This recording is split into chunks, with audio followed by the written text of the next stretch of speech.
Baik, bismillahirrahmanirrahim. Assalamualaikum warahmatullahi wabarakatuh.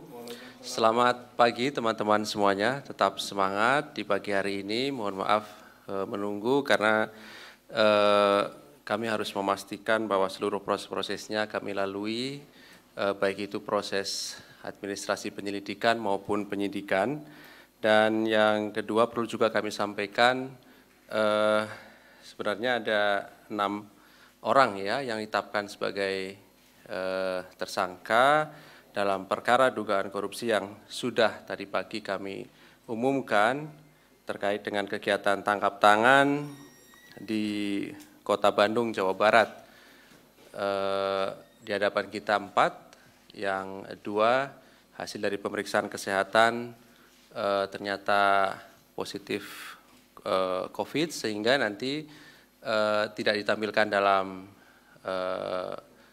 kegiatan kita di pagi hari ini, termasuk juga nanti ketika keluar dari Gedung Merah Putih juga kami berharap teman-teman bisa jaga jarak. Pagi hari ini hadir pimpinan KPK Pak Nurul Gufron dan juga pelaksana tugas Deputi Penindakan. Nanti akan disampaikan perkembangan dari kegiatan tangkap tangan di Kota Bandung, Jawa Barat pada hari Jumat kemarin, dan setelahnya nanti kami akan tunjukkan barang bukti dalam kegiatan tangkap tangan dimaksud. Setelahnya seperti biasa kami beri kesempatan kepada teman-teman untuk bertanya lebih lanjut terkait dengan perkara yang sedang kami lakukan proses penyidikannya saat ini. Baik, kami silakan Pak Nurul Gufron untuk membacakan beberapa poin-poin terkait perkembangan dari kegiatan tangkap tangan dimaksud. Kami silakan Pak. Terima kasih Mas Ali. Bismillahirrahmanirrahim. Assalamualaikum warahmatullahi wabarakatuh. Selamat pagi, salam sejahtera untuk kita semua. Om Swastiastu, Namo Buddhaya, Salam. Pada hari ini, kami tanggal 16 ini sudah bukan tanggal 15 lagi, akan menyampaikan konferensi pers berkaitan dengan kegiatan tangkap tangan terkait dugaan tidak pidana korupsi suap oleh penyelenggara negara dalam penyelenggaraan pengadaan CCTV dan ISP atau Internet Service Provider untuk layanan digital Bandung Smart City di pemerintah Kota Bandung, Jawa Barat untuk tahun anggaran 2002 dan 2023. Kronologisnya seperti ini, jadi kami sampaikan ya, hari ini, hari Ahad tanggal 16 April 2023, kami akan menyampaikan informasi kegiatan tangkap tangan atas dugaan tidak pidana korupsi berupa pemberian dan penerimaan suap oleh penyelenggara negara dalam proyek pengadaan CCTV dan ISP untuk layanan digital Bandung Smart City di pemerintah Kota Bandung, Jawa Barat tahun anggaran 2022-2023. Kegiatan tangkap tangan ini, tim KPK mengamankan 9 orang sejak hari Jumat sekitar pukul 14 sampai pukul 21 di wilayah Kota Bandung, Jawa Barat. Adapun orang-orang yang kami amankan ada 9 orang. Pertama, Saudara YM, Wali Kota Bandung periode 2022 sampai sekarang. 2, Saudara DD, Kepala Dinas Perhubungan Pemkot Bandung. Ketiga, Saudara KR, Sekretaris Dinas Perhubungan Pemkot Kota Bandung. 4, Saudara AE, Staf Dinas Perhubungan Pemkot Bandung. Kelima, Saudara AS, Ajudan Wali Kota. 6, Saudara WD, Staf Dinas Perhubungan Pemkot Bandung. Ketujuh, RH, Sekretaris Pribadi YM. 8, Saudara SS, CEO PT Sivo. 9, Saudara AG, Manajer PT SMA. Sedangkan 1 orang hadir langsung ke gedung KPK, yaitu Saudara BN, Direktur PT SMA. Itu adalah orang-orang yang kami amankan pada kegiatan tangkap tangan dari dari hari Jumat kemarin. Kronologis tangkap tangan ini, jadi sebagai tindak lanjut adanya laporan dari masyarakat terkait adanya informasi dugaan penyerahan uang kepada penyelenggara negara, maka pada tanggal 14 April hari Jumat tim KPK langsung bergerak ke Kota Bandung. Selanjutnya sekitar pukul 12.50 tim kemudian mengamankan beberapa pihak, yaitu pertama Saudara S, KR, RH di Balai Kota, Saudara SS di kantor PT Sivo, dan AG di kantor PT SMA. Saudara DD bersama WD diamankan di kantornya sekitar pukul 19.00 hari Jumat. Sedangkan Saudara YM bersama S pada pukul 19.15 diamankan di pendopo atau di rumah dinas wali kota. Tim KPK berikutnya membawa pihak-pihak tersebut ke Jakarta menuju Gedung Merah Putih untuk dilakukan permintaan keterangan lebih lanjut. Turut diamankan barang bukti yang ditemukan dalam kegiatan tangkap tangan ini berupa uang dalam bentuk pecahan mata uang rupiah, uang dalam bentuk dolar Singapura, uang dalam bentuk dolar Amerika, uang dalam bentuk ringgit Malaysia, uang dalam bentuk yen, dan uang dalam bentuk baht Thailand, serta sepasang sepatu merek Louis Vuitton tipe Chris Charlie sneaker dengan kode 1A9JN8 berwarna putih, hitam, dan coklat dengan total keseluruhan setara dengan nilai 924,6 juta rupiah. Selanjutnya akan kami jelaskan tentang kronologi yang kami duga dalam tindak pidana korupsi ini, yaitu pemerintah Kota Bandung di tahun 2018 mencanangkan Bandung sebagai kota cerdas melalui program Bandung Smart City. Saat YM dilantik menjadi wali kota Bandung di tahun 2022, Bandung Smart City masih terus memaksimalkan layanan diantaranya layanan CCTV dan jasa internet atau ISP. Yang menjadi penyedia layanan CCTV dan jasa internet ISP untuk Bandung Smart City yaitu PT SMA dengan posisi BN selaku direktur dan AG selaku manajer, dan juga PT Sivo dengan posisi SS sebagai CEO. Sekitar Agustus 2022, AG dengan sepengetahuan BN bersama dengan Saudara SS menemui YM di pendopo kota wali kota dengan maksud agar bisa mengerjakan proyek pengadaan CCTV pada Dinas Perhubungan dan Dinas Komunikasi dan Informatika Pemkot Kota Bandung. Pertemuan tersebut difasilitasi Saudara KR selaku Sekretaris Dinas Perhubungan Pemkot Bandung. Sekitar Desember 2022, kembali dilakukan pertemuan antara Saudara SS, KR, dan YM di pendopo wali kota. Dan di pertemuan ini ada pemberian sejumlah uang dari Saudara SS pada YM sekaligus untuk juga membahas pengkondisian agar PT Sivo sebagai pelaksana pengadaan ISP di Dishub Pemkot Bandung, walaupun keikutsertaan PT Sivo dalam proyek tersebut melalui aplikasi e-katalog. Jadi sesungguhnya pengadaannya sudah menggunakan e-katalog ya, tinggal menunjuk di e-katalog gitu. Setelah pertemuan itu diduga ada penerimaan uang oleh DD melalui KR dan juga YM yang diterima melalui Saudara RH sebagai sekretaris pribadi sekaligus orang kepercayaan Saudara YM yang bersumber dari Saudara SS. Setelah DD dan YM menerima uang, KR menginformasikan kepada RH dengan mengatakan everybody happy. Atas pemberian uang tersebut, PT Sivo dinyatakan sebagai pemenang proyek penyediaan jasa internet atau ISP di Dishub Pemkot Bandung dengan nilai proyek sebesar 2,5 miliar. Sekitar Januari 2023, YM bersama keluarga, DD, dan KR juga menerima fasilitas ke Thailand dengan menggunakan anggaran milik PT SMA dengan alasan untuk benchmark kota smart di Thailand, di Bangkok. YM juga menerima sejumlah uang dari AG melalui KR sebagai uang saku, dan YM menggunakan uang saku tersebut dengan membeli sepasang sepatu merek LV.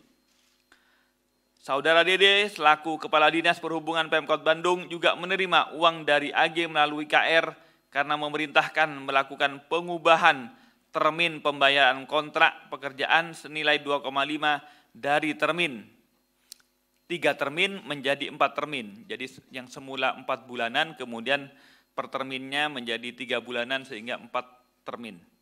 Dan setelahnya disepakati adanya pemberian uang untuk persiapan menyambut Lebaran di tahun ini. Diperoleh informasi penyerahan uang dari saudara SS dan AG untuk YM memakai istilah nganter Musan King.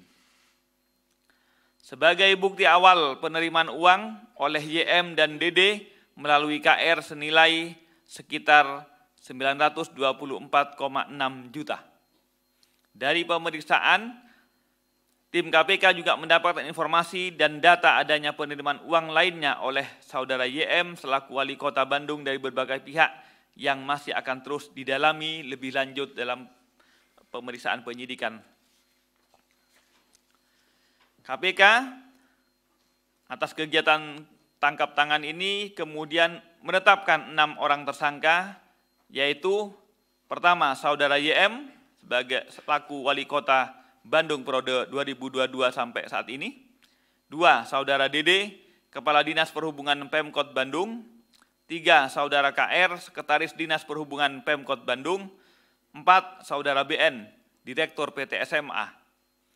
5. Saudara SS, CEO PT Sivo. 6. Saudara AG, Manajer PT SMA. Para tersangka tersebut disangkakan sebagai berikut. Pertama, saudara BN, SS, dan AG sebagai pemberi diduga melanggar pasal 5 ayat 1 huruf A atau pasal 5 ayat 1 huruf B atau pasal 13 Undang-Undang 3199 Jungto 20/2001 tentang pemberantasan tindak pidana korupsi. B. Saudara YM, saudara DD, dan saudara KR diduga sebagai penerima melanggar pasal 16 huruf A, pasal 12 huruf A, atau pasal 12 huruf B, atau pasal 11 Undang-Undang 3199 Jungto 20/2001 tentang pemberantasan tindak pidana korupsi. Terkait kebutuhan penyidikan, selanjutnya para tersangka dimaksud ditahan tim penyidik masing-masing selama 20 hari terhitung mulai tanggal 15 April sampai dengan 4 Mei 2023. Pertama, saudara YM ditahan di rutan KPK pada Gedung Merah Putih. B. Saudara DD dan KR ditahan di rutan KPK pada Markas Komando Polisi Militer Angkatan Laut Makopus Pomal. C. Saudara BN, SS, dan AG ditahan di rutan KPK pada Pom-Bam Jaya Guntur. KPK menyampaikan terima kasih kepada masyarakat atas kepercayaannya dan yang telah melaporkan adanya dugaan tindak pidana korupsi di mana terjadi di sekitarnya yang telah dilakukan dan kemudian dilaporkan kepada KPK. KPK juga terus terang sekali lagi, KPK bersedih dan ironi. Mengapa sampai hari ini telah berulang kali KPK menangkap beberapa kepala daerah, tetapi masih saja ada kepala daerah yang masih melakukan penerimaan tindak pidana korupsi. Dan kami sekali lagi berharap ini tentu perlu perbaikan secara sistemik. Kita tidak berharap para pejabat negara terus kemudian melakukan tindak pidana korupsi karena sistemnya masih mungkin dari sistem politiknya masih membutuhkan korupsi sebagai bagian dari untuk mengeksistensikannya kekuasaan mereka, baik dari proses pada saat pilkada, proses selama memimpin, ataupun kemudian kebutuhan-kebutuhan pada saat proses untuk incumbent melanjutkan pemerintahannya. Dalam proses politik yang berbiaya tinggi, maka kemudian seakan-akan korupsi sudah menjadi kebiasaan dan keharusan. Ini yang harus kita hentikan. KPK sekali lagi tidak bangga kalau kemudian ditangkap-tangkap terus, tetapi kemudian proses regenerasi korupsi masih tetap terjadi. Oleh karena itu, kami berharap juga di momen menjelang hari raya ini, kebutuhan-kebutuhan seakan-akan THR itu juga menjadi momen kemudian banyak serah terima, gratifikasi maupun suap yang diterima oleh para pejabat negara. Oleh karena itu, sekali lagi KPK juga mengingatkan, mari kita rayakan hari raya, mari silahkan juga berbagi, tetapi dengan tidak menggunakan korupsi. Demikian yang dapat kami sampaikan, saya kembalikan ke Mas Ali Fikri. Baik, terima kasih Pak Nurul Gufron yang telah membacakan poin-poin dari hasil kegiatan tangkap tangan oleh KPK hari Jumat yang lalu. Ada 6 orang yang ditetapkan sebagai tersangka dan juga dilakukan penahanan sampai nanti di tanggal 4 Mei 2023 selama 20 hari pertama dan tentu dapat diperpanjang sesuai dengan kebutuhan proses penyidikan. Baik, berikutnya kami tunjukkan barang bukti dalam kegiatan tangkap tangan yang KPK lakukan pada Jumat yang lalu.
Baik, terima kasih. Silakan 3 orang penanya. Oke, 1, 2, 3. Silakan. Mas Mario, mau pertama atau terakhir? Oke, dari sana dulu ya, dari Mas. Cek. Mas siapa? Silakan Mas sebutkan namanya dan dari Tio, medianya. Mas. Tio dari Jawa Pos. Izin Pak Gufron, selamat malam Bapak-Bapak. Izin Pak, tadi untuk yang nilai proyek tadi 2,5 miliar ya Pak, kalau nggak salah Pak. Terus kemudian nilai THR tadi itu hampir 1 M ya kalau salah ya, 900-an.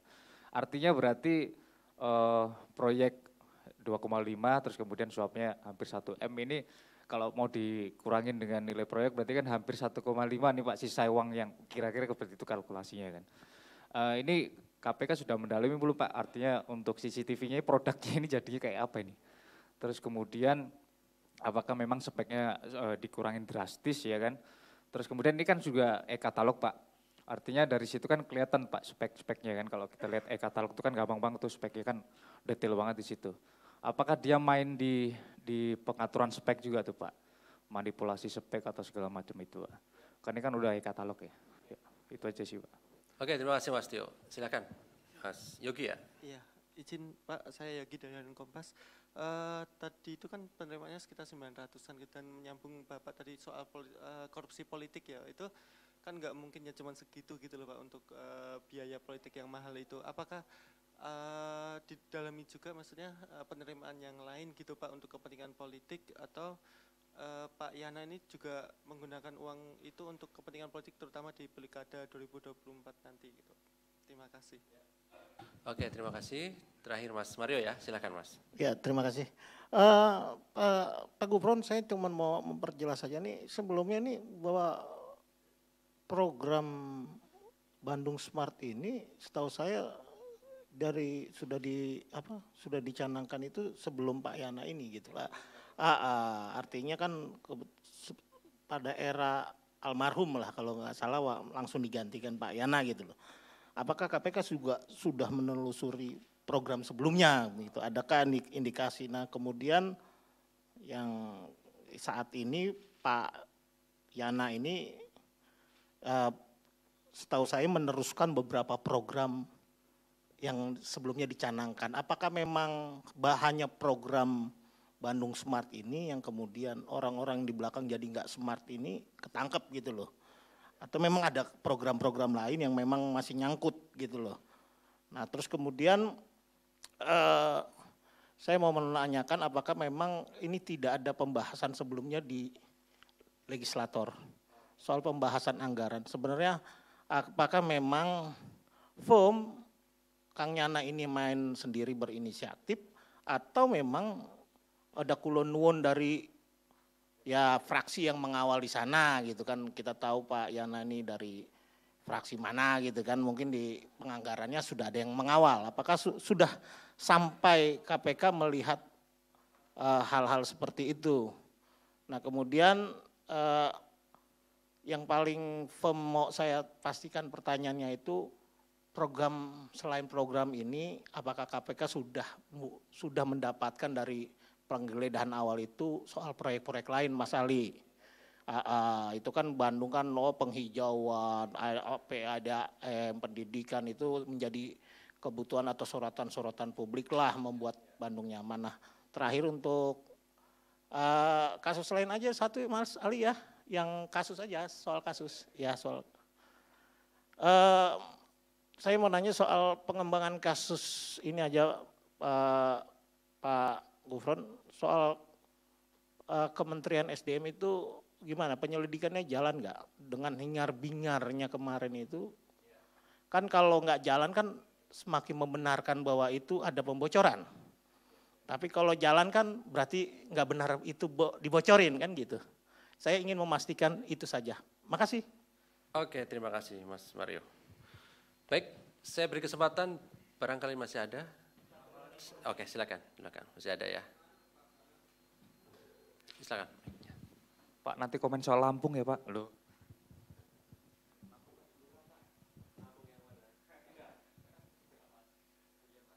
Izin Pak, saya Jonathan dari Kumparan. Mau penegasan aja sedikit Pak. Tadi disebutkan ada yang pakai kode nganter Musangking itu. Ini tuh ada permintaan dari Pak YM sendiri nggak sih Pak untuk pemberian sepasang sepatu LV itu? Ada permintaan khusus nggak dari beliau? Kalian dong Mas. Mumpung ada Pak Gufron mau nanya soal Bupati Kepulauan Meranti ini kan lagi ramai ya, dia menggadaikan kantornya gitu, 100 miliar ke bank daerah. Nah kalau saya baca sih dari keterangan PLT Bupatinya, duitnya buat pembangunan jalan kayak gitu, klaimnya ya. Itu kalau menurut Pak Gufron sendiri bagaimana sih kayak gitu secara hukum? Ya apakah itu masuk tindak pidana korupsi dan semisal mungkin pasal apa gitu. Kemudian untuk Pak Deputi ya gitu. Ini kan Dito Mahendra diburu sama Bareskrim kayak gitu ya Pak. Nah sementara di sisi lain kemarin juga Kamis dipanggil dan dia mangkir kayak gitu. Nah ini kan jadi lagi dikejar sama 2 lembaga, jadi pencariannya seperti apa sih mungkin boleh diceritakan ya gitu. Kayaknya kan karena dia dijaga di luar negeri mungkin di Pulau Biawak atau di mana gitu. Makasih. Cukup ya? Cukup mewakili dari yang lain, baik. Kami silakan Pak Nur Gufron dan Pak Asep. Terima kasih.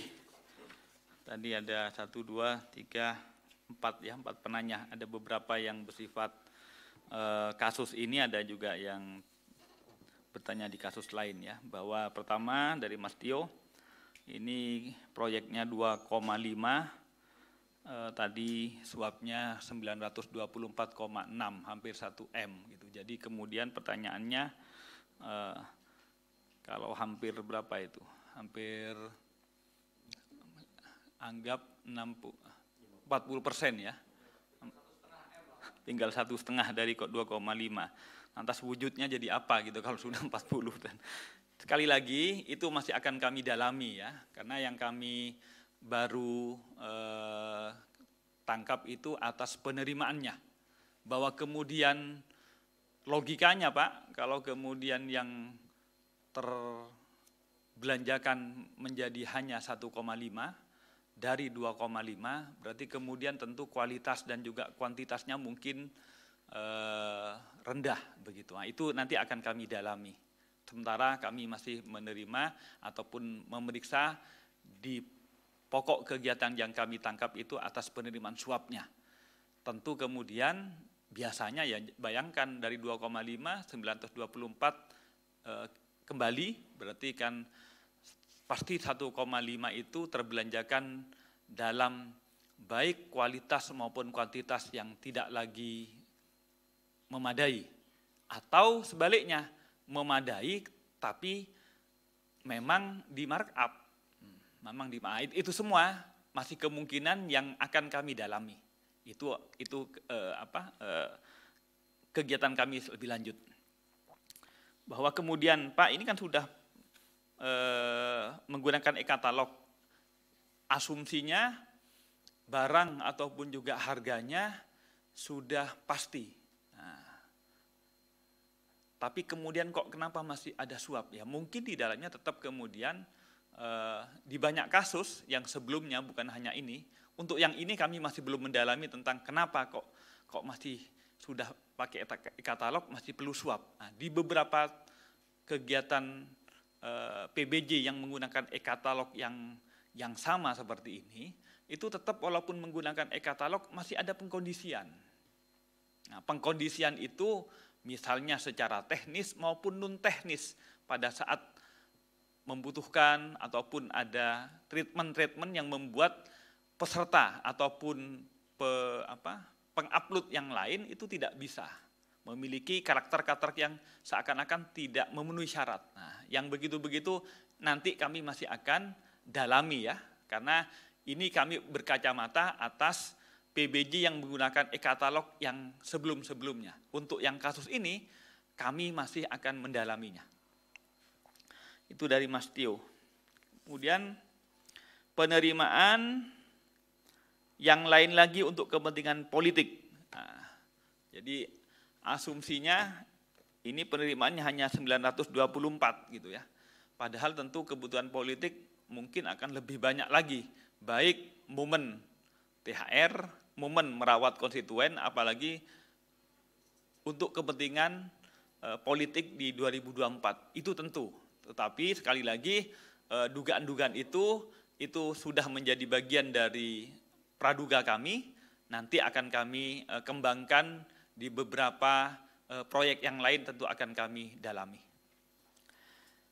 Dari Mas Mario, apakah KPK juga melihat dari kegiatan proyek Bandung Smart City ini dari kegiatan-kegiatan sebelumnya?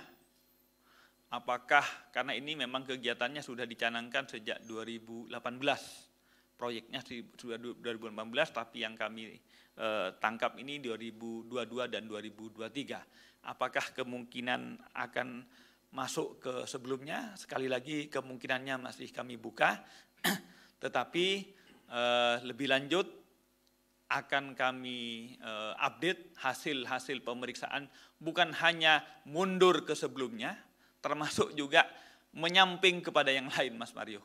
Jadi pasti akan kami kembangkan ya. Apakah tidak ada juga dari DPRD, termasuk juga proyek-proyek yang lain. Jadi sama sebagaimana saya sampaikan tadi. Jadi tentu ini kami menjadi pintu untuk kami telisik kegiatan-kegiatan baik yang sebelumnya maupun yang horizontal, kegiatan-kegiatan proyek yang lain yang sedang dilaksanakan pada tahun ini maupun tahun-tahun 2022. Ketiga, apakah pengembang kasus tersebut? Oh, tentang kasus lain tadi ya. Nanti yang SDM ini, yang kumparan dulu. Kode Musanking. Jadi yang disebut Musanking itu memang ada yang menawarkan, Pak mau dikirimi Musanking dan yang itu begitu. Musanking dan yang itu. Jadi yang itu ya ada Musanking, ada barang dan juga ada itu yang disebut uang. Apakah kemudian permintaan khusus? Jadi sungguhnya bukan permintaan khusus. Semula ada penawaran. Nah, ada penawaran karena momen THR ditawarkan, oke silahkan dikirim bersama yang itu begitu. Nah, itu maksudnya uang ya.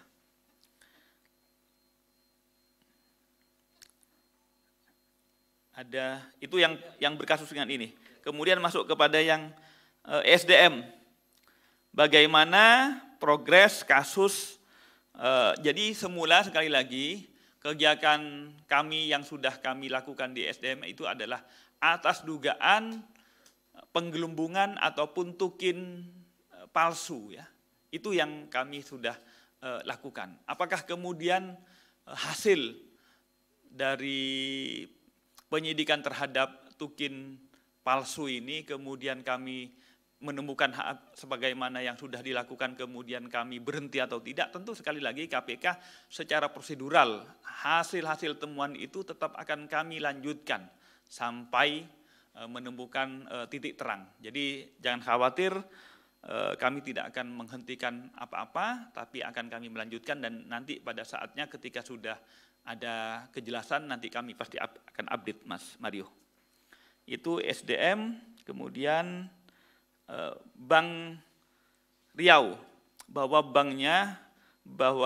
kantor Bupati diagunkan kepada Bank Riau untuk pembangunan ya. Sekali lagi kami nanti akan mentelisik lebih lanjut, akan mengkaji apakah mungkin sebuah kantor yang merupakan aset dari negara itu diagunkan kepada bank untuk sebuah kredit. Karena namanya kredit perlu kolateral, perlu agunan itu untuk menjamin agar uangnya atau kreditnya dikembalikan. Karena kalau kemudian asetnya aset negara ataupun aset daerah, itu tidak mungkin kemudian seandainya wan prestasi ataupun seandainya macet kemudian akan disita dan akan dilelang. Itu tidak mungkin. Nah, oleh karena itu tapi sekali lagi kami tidak akan gegabah untuk mengatakan ini salah atau tidak dulu. Kami akan kaji lebih dalam dulu apakah itu merupakan tidak pidana korupsi atau tidak. Karena ini kan sesungguhnya dalam lalu lintas privat ya, kredit. Nah, tetapi walaupun kredit, kalau yang diagunkan barang milik negara, BMN, itu apakah mungkin atau tidak, sekali lagi masih akan kami dalami lebih dulu.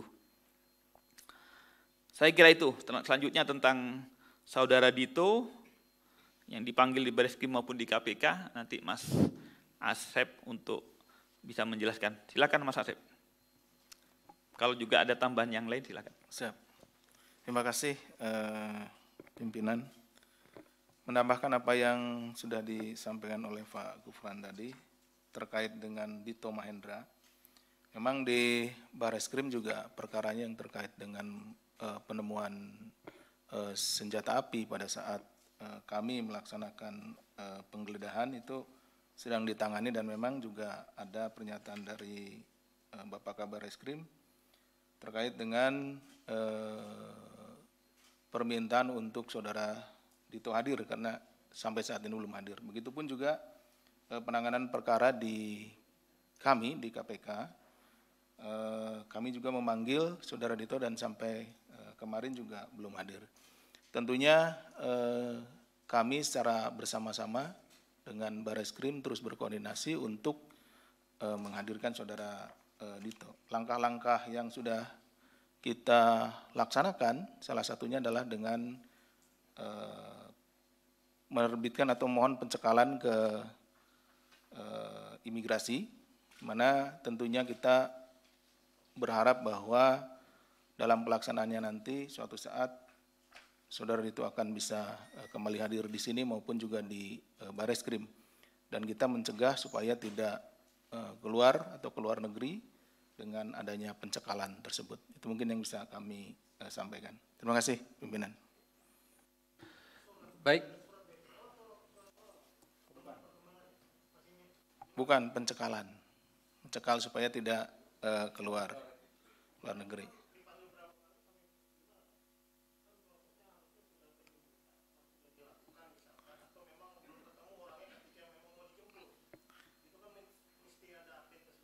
Iya, jadi sedang kita cari koordinasi dengan Bareskrim bersama-sama, kita akan sedang mencari yang bersangkutan.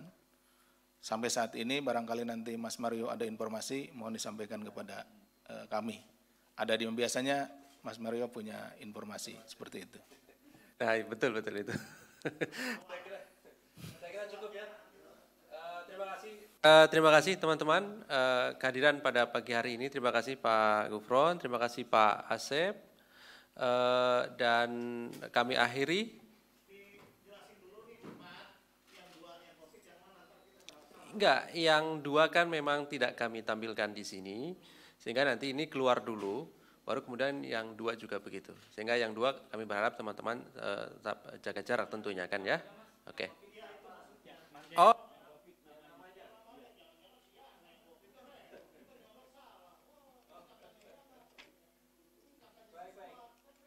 Ya, baik. Nanti disampaikan ya, nanti sampaikan. Oke ya, baik. Terima kasih, kami akhiri. Assalamualaikum warahmatullahi wabarakatuh.